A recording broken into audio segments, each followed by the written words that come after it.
But I will say, like, the overwhelming feeling that I had today after learning the verdict is just how brave Cassie was. And Jane, you know, this other unidentified girlfriend. Hello, and welcome into another episode of Morgan's Pop Talks, breaking down the latest in reality TV and pop culture. It's been a busy week. The bombshell that was the Diddy trial and the verdict. Of course, we're going to get into it. The Secret Lives of Mormon Wives reunion happened this week. We have to recap what in the world is going on with Love Island. But as you know, I got to do the top of the show rant. We have a lot to discuss. Not a lot. I guess I would just say a big life announcement, which if you tuned into the Seriously show with me and my husband, David, you already know what the life announcement is. But we bought a house. Can you believe that? Not in this economy. I can't believe it. Truly, I can't believe it. And, you know, as I was sitting in here feeling very content with how the podcast studio is set up in here now, I'm like, now I got to do it all over again in this new house. But you know what? What a blessing that this process has been. Like, don't get me wrong. Looking for a house sucks, especially in this market. And I have no idea why. I live like right outside of Cleveland. I have no idea why. Houses in Cleveland, just outside of it, are going for $500,000. I'm like, I'm not in Miami. I'm not in Palm Springs. I'm just outside of Cleveland. You know what I mean? Like, the local hotspot is the Sheets up the road. Why am I trying to pay $500,000 just to live in something that's kind of okay? You know, I mean, I didn't spend that much money. Thankfully, we found something a little bit more palatable for the time being, but we really went back and forth a lot about what we wanted to do. Did we want to build a house? Did we want to be one and done? What ended up happening was we got this smaller house than what we originally were planning for, because like I said, we wanted to be one and done. So we were like, how many bedrooms, like fully finished basement, whatever. But then we kind of came to this realization that that's kind of dumb to do that, because, and no offense if you've done that, but like, we don't know where life is going to take us. You know, we don't know how many kids we're going to have, if we have any kids. So it's like, why am I killing myself to find a house that has 5 bedrooms, you know, because David and I both need offices because we both work from home, when like, I don't even know if that's the trajectory of my life. So like right now we need probably 4 bedrooms. So we got a 4-bedroom. It's got a basement. It's 1.5 streets away from my parents, which are like, what does it mean, a half? Like, they're on the cul-de-sac, you know? So like 1.5 streets over, which is great because that just means that I'm closer to my dog, which is my child in this phase of my life. But keep your fingers crossed that the rest of it goes smoothly. We did the inspection this week. It passed with flying colors, which I'm like, just amazing, incredible. Look at this blessing that has been given to us. And all we got to do now, I think, is close it down. So that's happening at the end of the month. David's going on a bachelor party this weekend, so he's not going to be able to help me at all. And oh my gosh, documents galore. And I don't know about any of you, but whenever I get a document, like a contract, I suddenly can't read. It's really, I don't know what happens, but like, I don't comprehend the words on the page if it's in contract form. So thankfully I have the best husband in the world. He's been reading every document. He's been signing every document, but he is going out of town. So it's all going to be on me for the next couple of days. Not only that, found out, remember last week when I said he really ticked me off when he walked in here, dropped a bomb and then left? Well, we had put an offer in on the house last week. The offer was accepted, but we still had to do the inspection. You know, things can fall through. Things could still fall through. But he tells me, oh, by the way, I just realized that the day we get to the keys to the house, I'm going to be gone. And I'm like, where are you going? Why are you going so many different places? And I'm not involved in these plans. He's like, oh, I'm going to Spain. I'm like, Spain?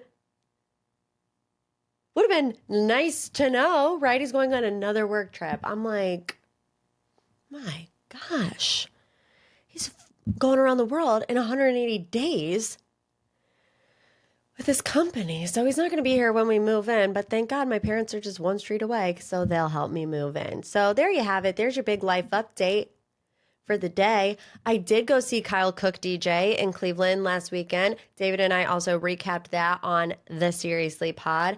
I have too much to get into today. I have 8 pages of notes. So if you want to hear more about that experience, check it out on the Seriously Show. But let's get into the pop 3. Biggest headlines in reality TV and pop culture. Of course, the biggest, the Diddy verdict is in. And it's quite surprising. So it was a split verdict, which we kind of knew that was going to happen based on the way it played out earlier in the week. Earlier in the week, the jury came to the judge and they said, we have these 4 charges that we agree on. There's one that we can't agree on. Will you take, this partial verdict right now? The judge said no, so they had to come back the next day. They had to deliberate, and that's when we got this verdict, which was guilty on 2 counts, not guilty on 3 counts, not guilty on the bigger charges. So not guilty on counts 2 and 4, which accused him of sex trafficking his former girlfriends, Cassie Ventura, and a woman referred to as Jane. This means the jury didn't believe that there was enough proof that women were forced and coerced into these sex acts. Those charges were the most serious, like I said, carrying minimum sentences of 15 years, possibly life in prison. So being acquitted of those was a big win for Diddy. During the trial, both women testified that they felt pressured and believed they had no choice but to participate in what has now been infamously dubbed these freak-offs, where they had sex with each other and other men while Diddy watched or recorded. He was convicted on 2 lesser counts related to the transportation of the former girlfriends for the purpose of prostitution. So that was counts 3 and 5, which fall under the Mann Act. These charges said he paid male escorts to fly across the country to sleep with his girlfriends, and the jury agreed with the prosecutors that this happened. So what's next? Both sides will recommend a sentence for Diddy. His lawyers are expected to push for no additional jail time, obviously, while prosecutor is going to ask for the maximum, right? That's what each side would do in this circumstance. So the probation department will also weigh in, factoring in this being his first conviction of its kind and his conduct while he's been in custody, because as you know, he has been serving time while the trial has been going on. Ultimately, the judge has some discretion, but has to stay within the sentencing guidelines, which is up to 10 years per count. So he was found guilty on 2 of those counts. 2 times 10 is 20. So his maximum sentence is 20 years. A lot of people say he's not going to get that. So he has consistently denied all allegations. I think a lot of people are really surprised with the way that this came down. Diddy's team didn't call any witnesses to the stand. So it pretty much was just up to the prosecution to prove their case, point blank period, without any real, retaliation on that front. And I will say, I'm still kind of processing all of it. I'm not a lawyer, so I don't really know the ins and outs of how the decision was made, how it got here, what it implies, what precedent it may or may not set. But I will say, the overwhelming feeling that I had today after learning the verdict is just how brave Cassie was, and Jane, this other unidentified girlfriend, to go up against one of the biggest moguls in the entertainment industry, who has just money, so much money that you can't even comprehend it, right? I feel there's every opportunity to be too scared or to not want to go there or to want to feel safe and protected. And these women, they did it, I think, to be, obviously, beacons of light for other people. And if it hadn't been for Cassie filing that initial complaint, we would have never got here. So even though it's not on paper a complete and total win for, let's say, Cassie or the other girlfriend. You know, it's a step in the right direction, I guess. I don't know. Like I said, not a lawyer. Let's move on to more lawyer talk. Is Blake Lively subpoenaing content creators and podcasters? Well, that was the story that went out on TMZ this week. TMZ reported that Candace Owens, Perez Hilton, and Andy Signor were served subpoenas reportedly in an effort to support claims that Justin Baldoni had orchestrated an online smear campaign against Blake Lively, which he obviously denies. So Lively's lawsuit, like we've been over a million times, claims that Justin and his publicists were spreading damaging narratives about her on social media, and maybe they were using people like Candace Owens, Perez Hilton to do that. She also subpoenaed Scooter Braun, while Justin Baldoni had previously subpoenaed Taylor Swift. That has been dropped, and considered subpoenaing Hugh Jackman. Well, Candace Owens did a live podcast recording saying, I haven't been served anything. So how does TMZ know that I haven't, no processors have shown up at my door? She gave a statement to the Daily Mail saying, given the fact I have not received any subpoena yet, I appreciate Blake's team leaking this to TMZ to alert me to it. She says, and of course, I have not the slightest idea what I'm being subpoenaed for, as I knew none of these parties when their respective lawsuits were filed.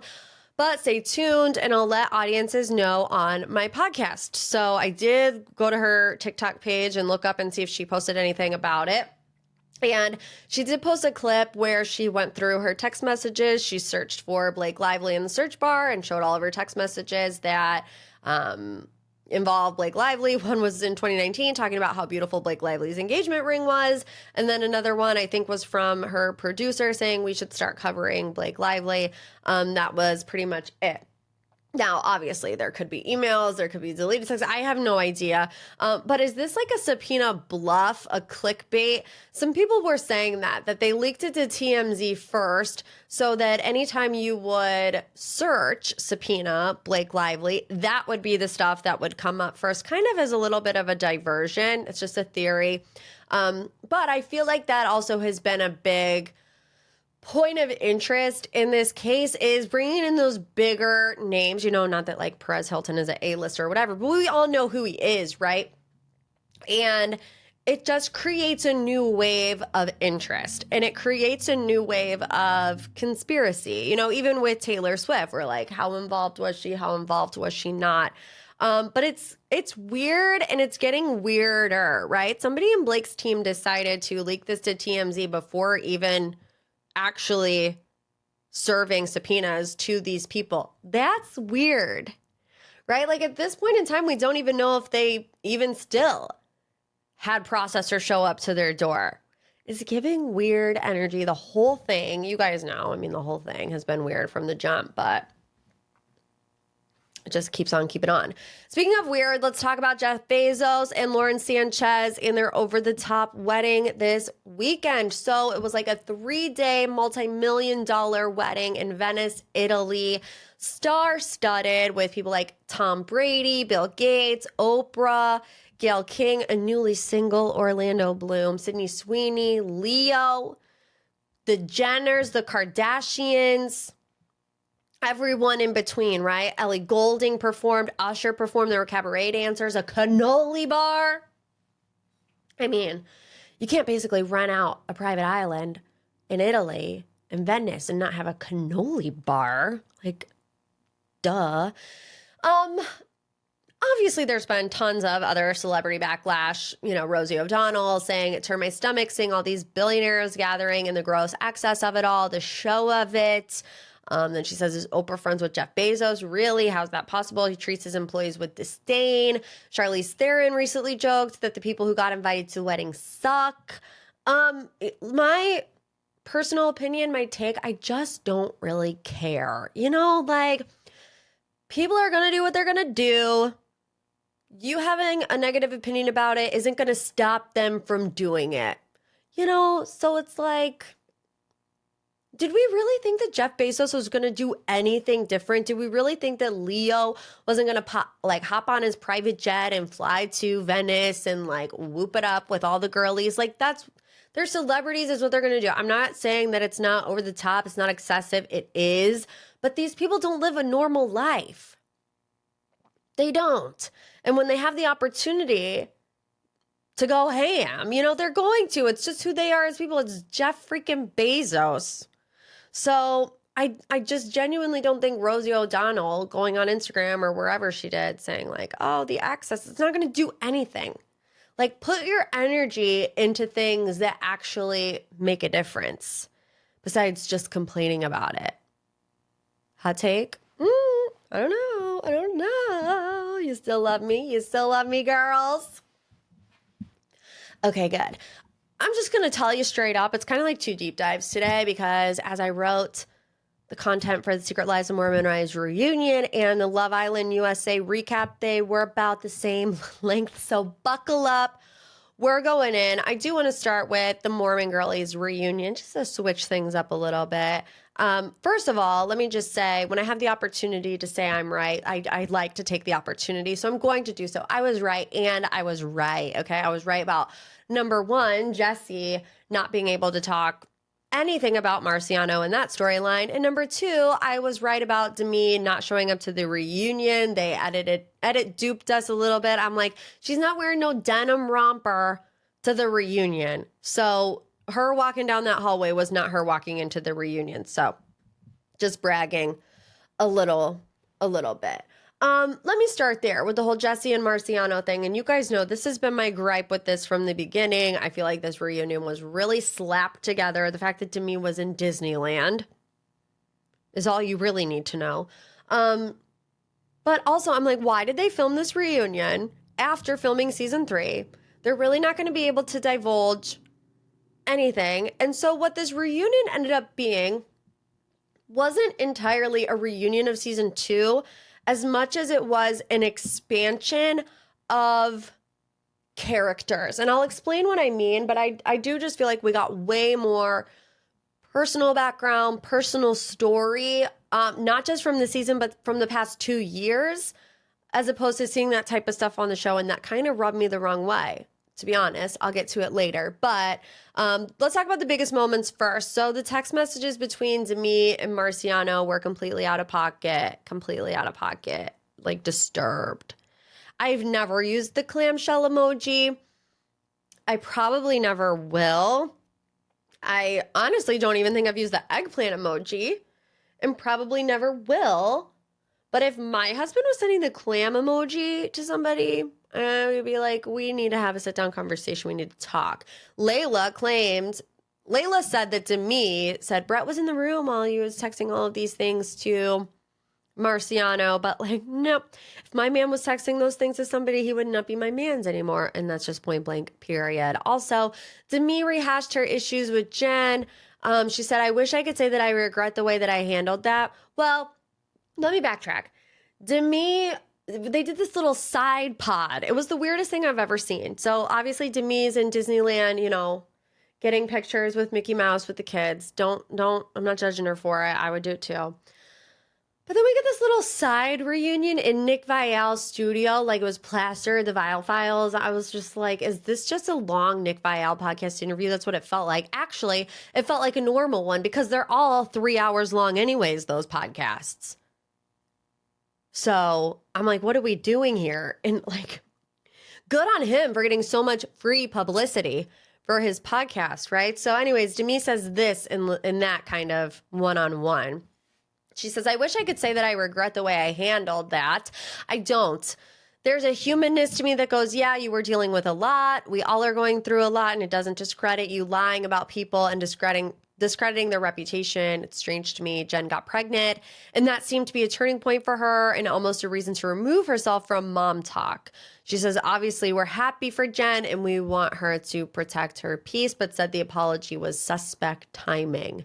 She says, what I saw is her running away from the problem. It didn't really feel the sincerity and the genuineness behind it. Maybe that wasn't a fair assumption. Given the fact I don't know the exact intention. Sorry, I messed that up. But that's how I felt. She said it felt a little bit calculated, that it couldn't be easy, but there was a level of genuineness where she felt like she really messed up and needs to make things right. Texted her. She never responded. Here's the thing. I just feel like in situations like that, when you know somebody is struggling with their mental health, and this is a trigger warning, we're going to talk about Jen, we're going to talk about Connor, okay? So you guys know. When Jen is opening up about mental health struggles and suicidal ideation, and that's your response, that's gross. Give somebody the benefit of the doubt for 5 seconds. For 5 seconds. Like, chalk this one up, Chalk this one up, move it along. If it happens again, then, feel some type of way about it. But I really did not like that reaction from Demi. Zach also plays a recorded conversation between Demi and Jen, which I thought was illegal. Turns out it's not. I did ask ChatGPT if it was illegal to record a phone conversation without the other party knowing. So basically, you can't record other people's conversations, at least in Utah. I'm just letting you know, if you're ever in Utah and you need to record yourself during a conversation, you can do that. It is legal. So there's your little PSA for the day. But the conversation went something like this. You should say, Demi and I have very different ideas and different boundaries in our marriages. This is talking about, Marciano. What I value and what I really appreciate is the open and honest communication and relationship that Demi and Brett share, blah, blah, blah, blah, blah. She was basically coaching her on what to say. And there's been multiple occasions now where Demi has kind of played puppet master and it's been exposed. The first time really was the stuff about Jesse in the contract. Then the stuff about wanting to create this story that Demi was having an affair with Dakota. And now she's, we saw before the reunion, her talking to Whitney saying, can you say XYZ? And then now we have this recorded phone call where she's telling Jen what to say. So Demi is very calculated. Like, it's just been proven. It's a fact. I'm sorry. And all of this stuff proves it. The contract situation with Jesse. I'm glad that they addressed that. They had the argument way before. They got over it. Then they started filming and kind of rehashed it on camera, which it made no sense during the show. Everyone's like, why is Jesse just skating over the fact that her best friends and me tried to sabotage her, get her kicked off the Secret Lives of Mormon Wives so she could have more money. And Jesse's just like, yeah. Well, it's actually because they had this argument long before off camera and they squashed it. But again, I prefer when things play out on camera. So when it comes to Taylor and Dakota, don't you feel like it's just more of the same? Like, I am fatigued. I'm fatigued. Like, if you listen to any podcast that Taylor and Dakota did post-show, you don't need to listen to the reunion. You don't need to watch that portion of the reunion because been there, done that, talked about it, was about it. They can't quit each other. There's so much trust that has been lost. They know they're toxic for each other, but they still love each other, still wanted it to work out, can't quit each other, whatever. Like, we've been there. We've done that. It's like we expect it now, right? Right. Let's talk about Connor. A really moving and sad part of the reunion. And like I said, trigger warning, because we are going to talk about what happened to Connor as a child. So there's this flashback scene to season 1, and he talks about having a porn addiction. And he says, on top of that, I was on this dating website, not because I didn't love my wife, but because I felt like I needed validation. I needed to get help. So we started going to therapy and trying to figure out why, and I knew why, he says. He then revealed that he only shared the information with Whitney, my therapist, and my family before discussing it on season 1 of the show. And this is what he says. When I was a little boy, I was raped. When I was finally honest with that emotion and that memory, everything made sense. The validation I needed, I hate that I did that to you. He's talking to Whitney in this moment, but I'm so proud that I was able to be honest with you and start working through some really, really hard stuff. He says, these were actions I took. I had a real problem. It led to something that really hurt my wife. I'm so sorry, he says. after hearing Connor's full story at the reunion, I was shocked. I could not believe that they didn't include that in season 1, because the rest of it was included in season 1. His addiction, the fact that he was on a dating website, that was all included in season 1. And now we get this gut-wrenching, heart-wrenching story about his childhood almost 2 years later that completely changes our perspective of that situation. Had we known all the information in season 1 up front, the opinions and thoughts and commentary would have been a lot different. And it was filmed, right? It's like we got the flashback. We know that he did talk about it on camera on season 1. So either one of two things happened. One, they didn't include it in the final edit, which I think is wrong because it paints a completely different picture of Connor and who Connor is. Or two, they filmed it and then Connor decided that he was uncomfortable at that moment in time sharing it on such a global scale. So I would hope that it was number 2, because honestly, if it's number 1, that's messed up. If it's number 1, that's messed up. Because it leads me to this point. I don't like how we learned more about the cast as people in this reunion than we have in the entire 2 seasons that the show has been on the air. You know what I'm saying? Like, we saw a different side of Connor. We saw a different side of Layla. We saw a different side of a lot of people. And I just feel like they had every opportunity to show us this in the regular season, and they didn't. And that kind of bums me out. You guys get what I'm saying? Okay. Last but certainly not least, when it comes to the reunion, I want to switch gears to the Dancing with the Stars announcement. So at the end of the reunion, it was announced that both Jen and Whitney will appear on Dancing with the Stars season 34. They talked about how pretty much everyone on the cast auditioned to be on Dancing with the Stars, but who wanted it the most? It was Whitney. It was Jen. It's been Jen's lifelong dream. That's all she's ever wanted. Whitney is a professional dancer. She grew up dancing, so she really wanted it. They announced Jen first and kind of dupe her out. And then they're like, oh, by the way, Whitney, you're also going on Dancing with the Stars. And they're jumping around. They're hugging each other. And Michaela is like, this is an unlikely friendship. I'm like, Michaela, can you give it a rest, please? Like, the disdain for Whitney, I get it. But can you give it a rest for 5 seconds? For 5 seconds. And I want to circle back. I talked about this on my page this week about how I think Whitney felt uncomfortable in that setting because everybody else had been on Nick's podcast as a guest. And I understand that that doesn't automatically equate to him having friendships with everybody on the cast, but it does equate to them having a familiarity with him, a comfortability with him that Whitney didn't necessarily have. There was one moment where they were talking about Demi and whether or not Demi was a bully or had bully tendencies, right? And they're trying to define the word.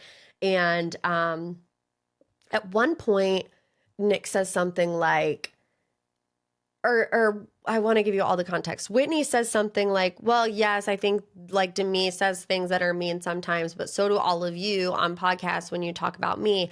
And Jesse's like, well, it's different because we're asked our opinion and our experience. So just because I have a negative experience with you doesn't mean that I'm bullying you. And then Nick says, well, I think it's different when you're asked a question as opposed to, just calling people names and saying things online and posting videos about them or whatever unsolicited. And I'm like, where was this energy for Michaela? Because Michaela posts about Whitney a lot on social media, unprovoked. Up to you on whether or not it's unwarranted, but it was a content generation thing for her. And I'm like, why? Unless I missed it, unless I blacked out, because I will say that I stopped it 4 different times to get through it. I might have missed that, but didn't have that same energy for Michaela that he did to me and Whitney. So there you have it. I thought it was okay. Like I said, I thought they waited entirely way too long to air this reunion. It didn't make sense. And watching back, I still agree that it does make sense. So let's move on to final thoughts. Love Island USA. And I got to be real with ya. I've been less than pleased with the Love Island dump the past 7 days, borderline off the train. Yeah, borderline off the train. Number one, no one's in love. Do you remember when Love Island used to be about being in love? Isn't that just a crazy thought? Crazy thought. Number two, the challenges are disgusting. The challenges are disgusting. And if you've been here a while, you know that I'm a self-proclaimed prude. I own it. I wear it. But like, I don't want to see them spitting milk in each other's mouths. Like, what is this? Weird stuff. Who are the people behind the scenes coming up with these challenges? Because they're gross. They're gross. And three, I feel like there's a lot of psychological warfare going on here. And I felt this way for the first time when they were bringing everybody back from Casa and the villa, and everybody thought that Alandria had gone home and everybody thought that Nick had gone home, right?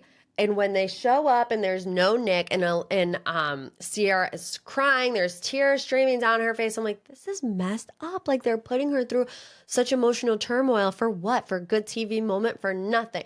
You know, it's not like the biggest deal ever because it was over in 5 seconds. So like the show needs drama, right? But two, preach, don't bully our contestants, and then have that male challenge where literally all it was, pretty much, you know, or at least led to, it's like, okay. Anyways, you know, this week we had the heart rate challenge, which, like I said, was just out of control. The question this week was, did Huda go too far? Yeah. Yep, she did, and everybody did, actually, because I'm like, what am I watching? I don't want to watch this. I'm uncomfortable. I was looking away. I was like, ugh. There was way too many people, like, first, and having them do it as couples. The couples didn't even match. You had somebody show up, like, as a Dalmatian and another person as a Greek god. I'm like, what are you doing? Who's in charge of the costume production? Who is in charge here? Okay, anyways, and then you get to the mailbox challenge and it just implodes. Shelly and Huda and Ace. I am finding Shelly to be hypocritical in this situation with Ace, which I hate to say because I find Ace to be one of the most insufferable people I've ever watched on TV, period.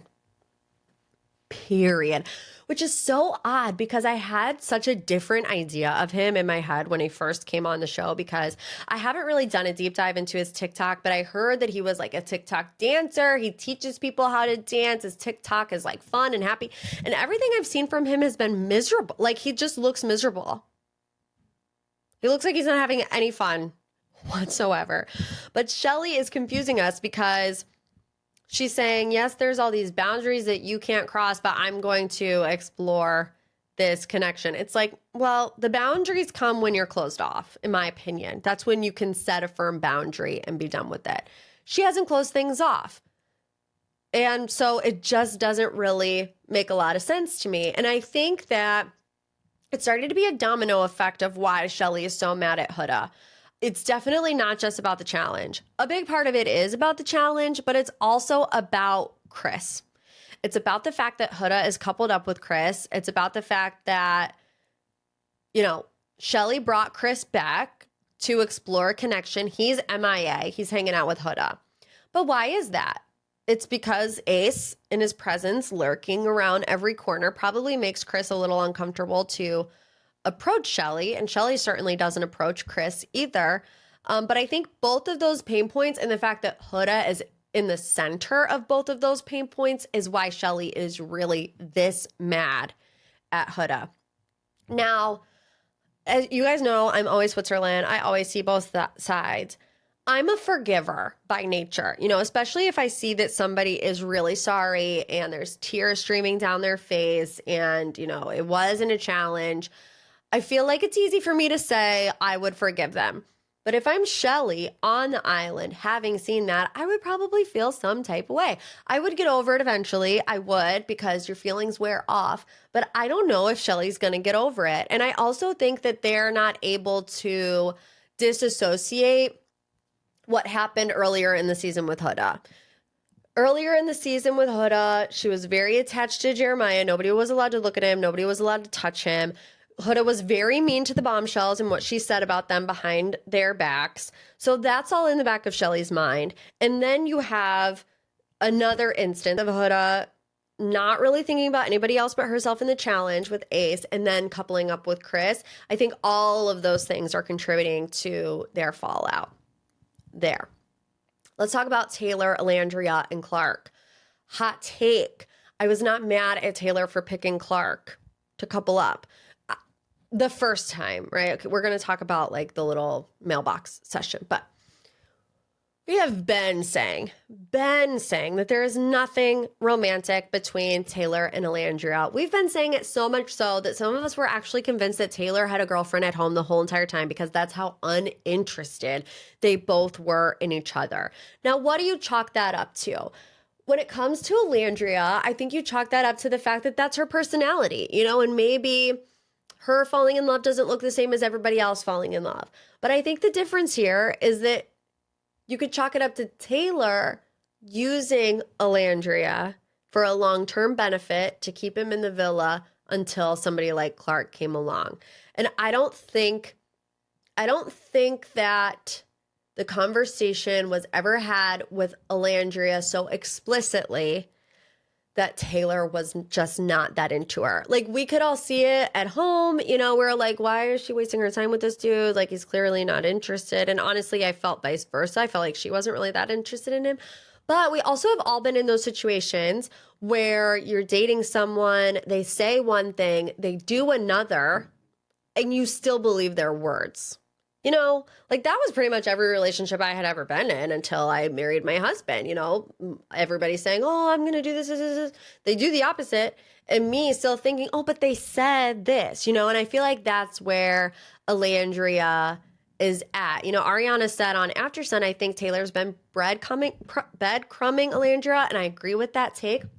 What really ticks me off is the fact that I think Taylor knew this all along, and even knowing this sent Jaylen home. In fact, I feel like it just validates my point even more that Taylor was using Alandria for the long game because he didn't want Alandria to beat him to the punch of getting him kicked off the island. You get what I'm saying? That's why they voted to keep Huda in the middle of her crash out over sweet baby angel Jaylen, who now has over 1 million followers on TikTok and the world loves him, and he introduced us to his grandma. He does get ready with me. He shows us how he brushes his teeth every morning. You know, so it's like justice for Jaylen. I wish Jaylen would have been able to stay in the villa and we could have seen that progression, because looking back, I think it was the right move to go with Jaylen. Okay. Other things that I didn't like from the mailbox challenge, Ace's monologue. Get a grip, please. Oh my gosh. Oh my gosh. Was that just not the most abhorrent thing you've ever had to listen to? I'm like, honestly, Austin was not wrong. Austin was not wrong. Jeremiah, no matter what Jeremiah did, Ace and his minions hated him.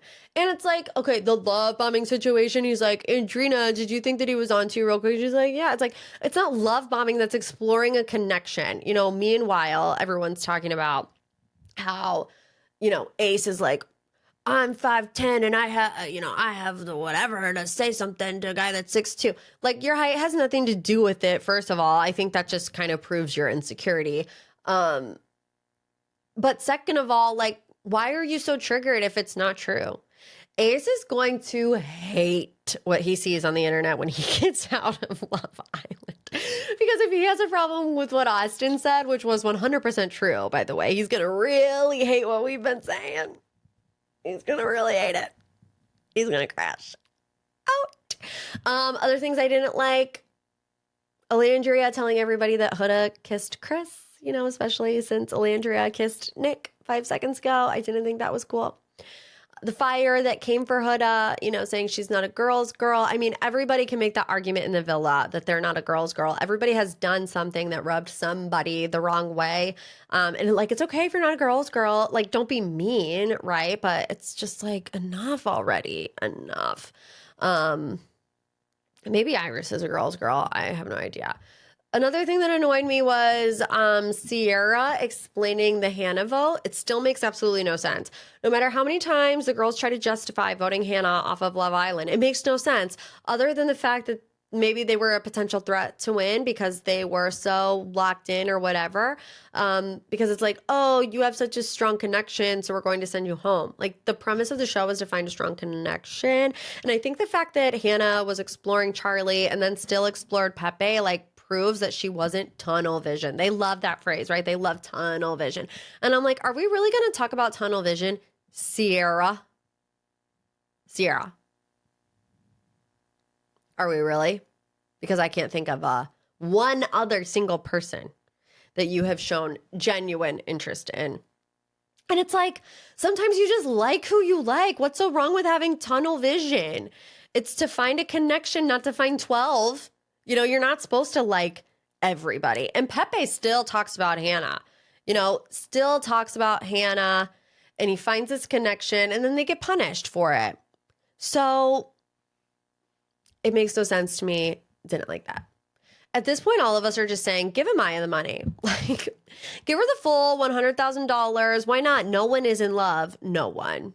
I don't even know at this point if anybody is in like. I'm questioning Sierra after seeing she threw herself a Love Island USA themed birthday party not too long ago. And if anyone is putting their full heart, soul, mind into the process, it's Amaya. And every time it's come back to bite her, because she's been through it with every single one of her former and current connections ganging up on her at one time, calling her too much, too overbearing, for calling people babe, by the way. Like, let's just put that out there. With Ace, it was the fact that she called him babe. Oh, you're too much. You're too overbearing.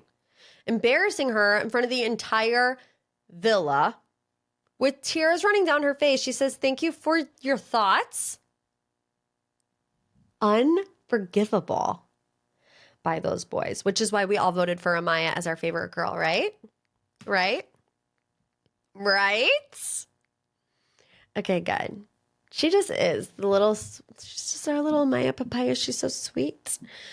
Before the mailbox episode, I was like, I don't really like anyone, to be completely honest with you. I don't like anyone except Amaya, now Chris. I do like Chris, and Pepe.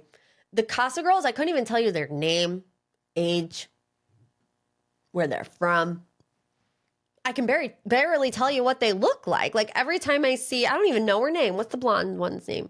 Hayden? Grayson? Every time I see Grayson, I'm like, that's Hannah. Jaden? I don't know who that is. Every time I see Jaden, I'm like, that's Austin, because they sound exactly alike. They look nothing alike, okay? Don't be offended, but they do sound alike. They kind of look like they could be siblings, if I'm being completely honest. It's like, is that a conspiracy theory that we have to go down? Ace and Shelly knew each other before Love Island. Are Jaylen and Austin long-lost cousins? I don't know. We're like 2 weeks away from a finale. Who's gonna win? Amaya. Okay, like we're just gonna agree that it's gonna be Amaya. She's gonna be like one hit wonder. She's gonna come out. She's gonna be an influencer. We're gonna buy like blenders from her. We're gonna buy makeup for her.